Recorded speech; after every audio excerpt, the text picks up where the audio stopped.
خوش رہنے کے لیے ضروری ہے کہ دنیا کی محبت ختم کرے. جس کے دل میں دنیا کی ہوس ہے وہ خوش رہنے کے علاوہ دنیا کا ہر کام کر سکتا ہے. سمجھتے ہو؟ جب وہ دنیا کو مسافر خانہ نہیں سمجھے گا تو پاگل ہوتا رہے گا. ابے اس کے پاس پلاٹ آ گیا, ابے اس کے پاس گاڑی آ گئی, ابے اس کا امریکہ کا ویزا لگ گیا, ہم یہاں ٹھیلے بیچ رہے ہیں, ابے یہ سیدھا سیدھا بولو بھائی بھاڑ میں جائے. جب بحریہ ٹاؤن کے مالک کا جنازہ اٹھے گا تو میرے دوست نے 2 پلاٹ لے لیے تو کون سا تیر مار دیا؟ جو اونر ہے وہ مر جائے گا. ختم بھائی. تھوڑے دنوں میں ٹماٹر بیچو, رکشا چلاؤ, لینڈ کروزر میں گھومو, یہ تھوڑے دن کے کھیل ہیں, اس کے بعد ختم. قارون جب اپنے خزانوں کے ساتھ مارکیٹ میں آیا نا, قرآن کہہ رہا ہے, قرآن نے تو مارکیٹ کا لفظ استعمال نہیں کیا, جب اپنے خزانوں کے ساتھ قارون مارکیٹ میں آیا ایک دفعہ پورے جاہو جلال کے ساتھ, پبلک نے جب اس کا پروٹوکول دیکھا اور خزانے دیکھے, اس کا لباس, جب بڑا آدمی جا رہا ہوتا ہے نا بڑی عزت دی جاتی ہے, تو بے وقوف لوگ رالیں ٹپکانا شروع کرتے ہیں, یا لیت لنا مثل ما اوتی قارون. احمقوں اور بے وقوفوں نے کہا ہائے کاش ہمارے پاس بھی ایسی دولت ہوتی جیسی قارون کے پاس. کیا پروٹوکول ہے بھائی اس کا. تو قرآن کیا کہتا ہے؟ علم والوں نے کہا وَيْلَكُمْ, برباد ہو جاؤ, تمہارا ناس ہو جائے. جب انسان بہت ہی الٹی بات کرتا ہے تو آدمی کہتا ہے تیرا ناس ہو, برباد ہو جائے, کہ بیکار باتیں کر رہے ہیں بیٹھے. کیا کہنے لگے؟ وَيْلَكُمْ, تباہ ہو جاؤ. یہ ویلکم نہیں ہے, کیونکہ ایک جگہ کہیں ہم عربی گرامر پڑھ رہے تھے تو پرانے زمانے میں جب متحدہ حقیقی بنی تھی نا, وہ 90s کی بات ہے, تو ایک جگہ لکھا تھا ویلکم آفاق احمد. تو ہم عربی گرامر پڑھ رہے تھے, میں اس کو پڑھ رہا ہوں وَيْلَكُمْ آفاق احمد. اب وَيْلَكُمْ کا معنی تو بددعا ہے کہ تم تباہ ہو جاؤ. تو میں حیران ہوں کہ انہوں نے اپنے قائد کو گالی کیوں دی ہوئی ہے. میں وہاں کھڑا ہوا سوچ رہا ہوں کہ اپنا قائد بھی متحدہ حقیقی بنی تھی نا, تو وہ قائد بھی مانتے ہو آفاق احمد کو, اور تم کہہ رہے ہو اور گالی بھی دے رہے ہو, تم تباہ ہو جاؤ. پھر کسی نے بتایا بھائی یہ وَيْلَكُمْ نہیں ہے, یہ ویلکم ہے. تو پھر ایک عربی ان دنوں میں آئے ہوئے تھے, وہ کہنے لگے لِسَبِيلِهِ چوک کدھر ہے. لسبیلا چوک کو کہہ رہے تھے لِسَبِيلِهِ چوک. وہ کہہ رہے تھے یہ لِسَبِيلِهِ چوک کدھر ہے. تو عرب اس طرح کی غلطیاں بھی کر رہے ہوتے ہیں. تو خیر, تو قارون کے خزانوں کو دیکھ کر بے وقوف لوگ کیا کہنے لگے, یا لیت لنا, ہائے ہائے ہائے کاش ہمارے پاس بھی ایسا جاہو جلال ہو, ایسی گاڑیاں, ایسی سواریاں ہوتی. تو اللہ فرماتے ہیں جو علم والے لوگ تھے انہوں نے کیا کہا, وَيْلَكُمْ, تمہارا ناس ہو, برباد ہو جاؤ تم. کیسی باتیں کر رہے ہو بے وقوفوں والی. ثواب اللہ خیرون, اللہ جو نیک عمل پہ بدلہ دے گا وہ اس سے کئی گنا بہتر ہے.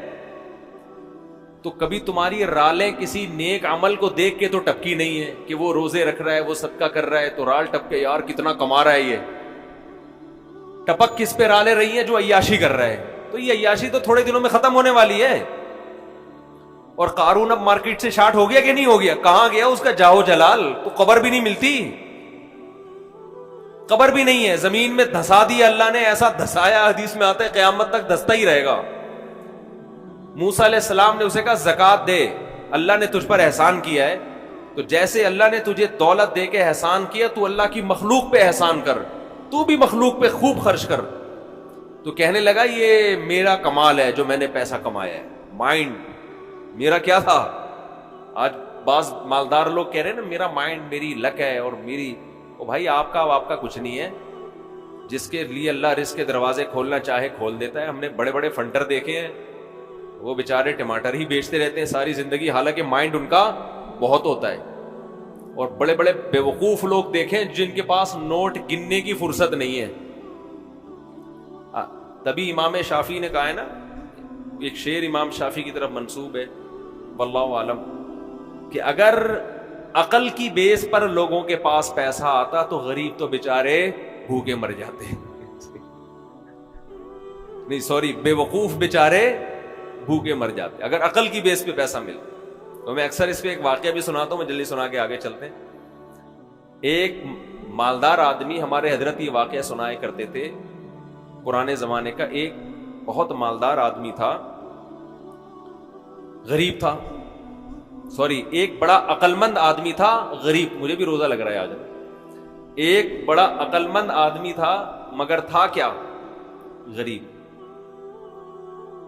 اکثر ایسے ہی ہوتا ہے عقل مندوں کے پاس پیسہ نہیں ہوتا. لیکن یہ قاعدہ کلیہ نہیں ہے. مالدار بولیں گے مفتی صاحب ہمیں بیوقوف کہہ رہے ہیں. تو اس نے دیکھا کہ ایک آدمی بڑا مالدار تجارت کا سامان لے کے جا رہا ہے. بیوقوف اتنا ہے کہ اونٹ کے ایک طرف چاول کی یا جو بھی امپورٹ کر رہا ہوگا جو بھی چیز، اس کی بوریاں لادی ہوئی ہیں، اور بیلنس برابر کرنے کے لیے اونٹ کے دوسرے طرف ریت کے بورے رکھے ہوئے ہیں تاکہ بیلنس کیا ہو جائے. 10 بوریاں چاول کی یہاں ہیں تو وزن برابر کرنے کے لیے 10 بوریاں ریت کی ادھر. اس امیر آدمی نے لفٹ مانگی اس غریب سے. وہی نا روزہ لگ رہا ہے. اس عقل مند آدمی نے لفٹ مانگی اس بے وقوف سے، کیونکہ یہ عقل مند غریب تھا. تو اس بے وقوف نے اس کو لفٹ دے دی کہ چل تو میرے ساتھ اونٹ پہ بیٹھ جا. اب اس عقل مند نے اس بے وقوف مالدار سے پوچھا کہ یہ ان بوریوں میں کیا ہے جو رائٹ سائڈ پہ؟ اس نے کہا بھائی چاول ہے یا آٹا ہے یا جو بھی تھا. کہا یہ لیفٹ پہ کیا ہے؟ اس نے کہا یہ ریت ہے. کہا تو ریت کا بزنس کرتا ہے؟ کہہ رہا نہیں، یہ بیلنس برابر کرنے کے لیے. اس عقل مند نے اس سے کہا کہ بے بے وقوف آدمی، 10 بوریاں اگر یہاں ہیں تو 5 بوریاں ادھر کر دے، اس سے بیلنس کیا ہو جائے گا؟ اونٹ پہ تو نے بلا وجہ کا ڈبل لوڈ ڈالا ہوا ہے اور یہ 10 بوریاں بھرنے میں کتنا ٹائم لگا ہوگا. تو بے وقوف آدمی تو یہ کر لے نا کہ 5 یہاں کر دے اور 5 وہاں کر دے. اس نے کہا یار یہ تو بڑی لاجک کی بات کی ہے. نیچے اترا، اپنے مزدور کو جو بھی ہوگا اس کے ساتھ اس کو بولا بھائی بوریاں ہٹا، 5 چاول کی بوریاں یہاں کر دے اور 5 یہاں. اونٹ کی سپیڈ بھی تیز ہو گئی اور اونٹ کو بھی سکون کا سانس آیا، بڑا خوش. اب اس غریب آدمی سے اس بے وقوف نے انٹرویو لینا شروع کیا کہ تو کرتا کیا ہے. اس کا خیال تھا کہ یہ تو ارب پتی ہوگا جو اتنا عقل مند ہے، جس نے مجھے اتنے اچھے مشورے دیے. یہ خود کیا ہوگا؟ یعنی یہ میرے جیسے بے وقوف کے پاس اتنا پیسہ ہے تو اس عقل مند کے پاس تو اس کی تو ملیں چلتی ہوں گی نا. اس سے پوچھا تو کرتا کیا ہے؟ اس نے کہا یار میں تو غریب آدمی ہوں، جس کام میں ہاتھ ڈالو برباد. میرے پاس تو سواری بھی نہیں ہے، تبھی تو میں نے تجھ سے لفٹ مانگی ہے. اس نے کہا اتر نیچے. نیچے اتر، اونٹ کو واپس گھمایا، 5 بوریاں دوبارہ ادھر کی اور ریت کی بوریاں دوبارہ بیلنس برابر کرنے کے لیے ادھر ڈال. بولا تیری عقل کی وجہ سے تیرے پاس جب 1 کوڑی روپیہ نہیں ہے تو میں بے وقوف تجھ عقل مند سے 1000 گنا بہتر. میں تیرے مشوروں پر عمل کروں گا نا، میں بھی تیرے جیسا بن جاؤں گا. مجھے اپنے اسٹائل سے چلنے دے جیسے چل رہا ہوں. سمجھ رہے کہ نہیں سمجھ؟ میں جیسے اپنے اسٹائل سے چل رہا ہوں مجھے چلنے دے. اگر تیرے مشورے پر عمل کیا نا میں بھی تیرے جیسا غریب ہو جاؤں گا. لو كان بالحيل الغنى لوجدتني بنجوم اقطار السماء تعلقي.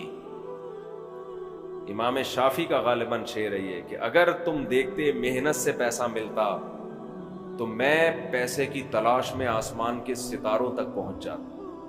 ہم نے دیکھا ہے بعض لوگوں کا ایک شوق ہوتا ہے، شوقیہ کچھ چیزیں پالتے ہیں رکھتے ہیں، وہ شوق ان کا بزنس بن کے ان کو کروڑ پتی بنا دیتا ہے، حالانکہ انہوں نے سوچا بھی نہیں ہوتا کہ اس شوق سے ہمیں کیا ملے گا؟ پیسہ. اگر وہ پلاننگ کر کے کرتے تو کچھ بھی نہیں آتا ہاتھ. اس کا مطلب یہ نہیں کہ آپ محنت نہ کریں. پہلے ہی ہمارے یہاں پوستی پن چل رہا ہے، اٹھتے نہیں ہیں، 12-1 بجے اٹھتے ہیں، ایک دکان پہ نہیں بیٹھتے. محنت تو کرنی ہے لیکن ملے گا اتنا جتنا اللہ نے مقدر کیا. تو میں وہ عرض کر رہا تھا کہ نبی صلی اللہ علیہ وسلم نے جو مثال دی ہے نا کہ 2 چیزیں جوان ہوتی ہیں تو وہ 2 برائیوں سے مراد صرف 2 نہیں ہیں، بلکہ جو بھی بری خواہشات ہیں بڑھاپے میں کم ہونے کے بجائے بڑھتی. اسی طرح اچھی خواہشات اگر جوانی میں اچھی عادتیں ہیں تو بڑھاپے میں وہ اچھی عادتیں کم ہونے کے بجائے جوان ہو. اگر آپ کو جوانی میں اللہ سے محبت ہے, بڑھاپے میں یہ محبت اور زیادہ بڑھ جائے گی. جوانی میں دنیا کو مسافر خانہ سمجھتے ہو, دل نہیں لگاتے, بڑھاپے میں بالکل لفٹ کرانا چھوڑ دو. ہم نے دونوں طرح کے بوڑھے دیکھے ہیں, سخی بھی اور کنجوس بھی. جو سخی ہوتے ہیں وہ بہت سخی ہوتے ہیں, کیونکہ وہ جوانی میں سخی ہوتے ہیں نا, تو یہ سخاوت بڑھاپے میں ان کی بہت زیادہ بولو بڑھ جاتی. پھر وہ جاگیروں سے دل لگانا بالکل چھوڑ دیتے ہیں, بالکل چھوڑ دیتے ہیں. اور جو کنجوس ہوتے ہیں نا جوانی میں, بڑھاپے میں اللہ کی پناہ آدمی کانوں کو ہاتھ لگا, نوٹ نظر نہیں آ رہے ہوتے, ایسے ایسے گن رہے ہوتے ہیں بیٹھ کے. یہ میں نے اپنی آنکھوں سے دیکھا ہے, نظر نہیں آ رہا نوٹ, دیکھ رہے ہیں یار کم تو نہیں پڑ گیا, یوں کر کے نا چیک کر رہے ہیں کہ اس میں اصلی ہے. ابے اب تو نقلی بھی ہے تو کیا کرنا ہے, اب تو اگر نقلی بھی ہے تو اپنے دانت نہیں ہے کھانے کے لیے, پیٹ میں آنت نہیں ہے کھانے کے لیے, چبانے کے لیے دانت نہیں, کھانے کے لیے آنت نہیں, تو اصلی نقلی کا رہ کیا گیا. شوگر کے آپ مریض ہیں, مٹھائی آپ نہیں کھا سکتے. اب تو آپ کو بچے پال رہے ہیں, اللہ اللہ کرو, مصلے پہ ٹائم گزارو اور نکل لو پتلی گلی سے. اللہ زندگی دے سارے بوڑھوں کو, لیکن اب تو یہ سوچ ہونی چاہیے نا, نہیں جناب ایسے ایسے گر رہے ہوتے, اتنے لالچ, اتنی ہوس, دل, اور ایسا پراپرٹی میں دل لگائیں گے, ادھر پلاٹ. ایک بوڑھے کا فون آیا میرے پاس, غیبت اس لیے نہیں, کسی کو کیا پتا کس کی بات کر رہا ہوں, میرا خیال ہے 85 سال تو ان کی عمر ہو, اور 10 قسم کی بیماریاں. کہنے لگے, رو رہے تھے, میرے بیٹے کا کاروبار کا نقصان ہو گیا, گھر میں بڑے مسائل آ رہے ہیں, رزق کی تنگی ہے, میں بہت ٹینشن میں ہوں. میرا دل مجھے ترس آیا, میں ان کا مذاق نہیں اڑا رہا, مجھے ترس آیا. میں ان سے کہوں کہ حضرت آپ کی کیا رزق کی تنگی ہے, آپ کی زندگی گزر چکی ہے, آپ نے ویسے ہی 2 پاپے صبح چائے میں ڈال کے کھانے ہیں بھائی, دوپہر دھونے والے کھچڑی کے کھانے, زندگی گزر گئی. اب ان چیزوں میں کیا رکھا ہے؟ جو بیٹا جس کا کاروبار ڈوب گیا اس کو اتنی ٹینشن نہیں ہو رہی, جس نے آگے زندگی گزارنی ہے ابا کو اس سے زیادہ ٹینشن ہو رہی. لیکن ہم نے نیک بوڑھے بھی دیکھے ہیں, نیک بوڑھے بھی دیکھے. ہمارے نانا, اللہ تعالیٰ مغفرت فرمائے, نانا نانی دونوں, میرے نانا کی بھی 99 سال ماشاءاللہ عمر تھی, نانی نے بھی بڑی عمر پائی ہے. جب بھی ہم ان کے پاس جاتے تھے نا تو وہ شاعری شروع کر دیتے تھے, قبر کی آخرت کی, ٹھیک ہے, گھر جسے سمجھے ہو وہ تم گھر نہیں.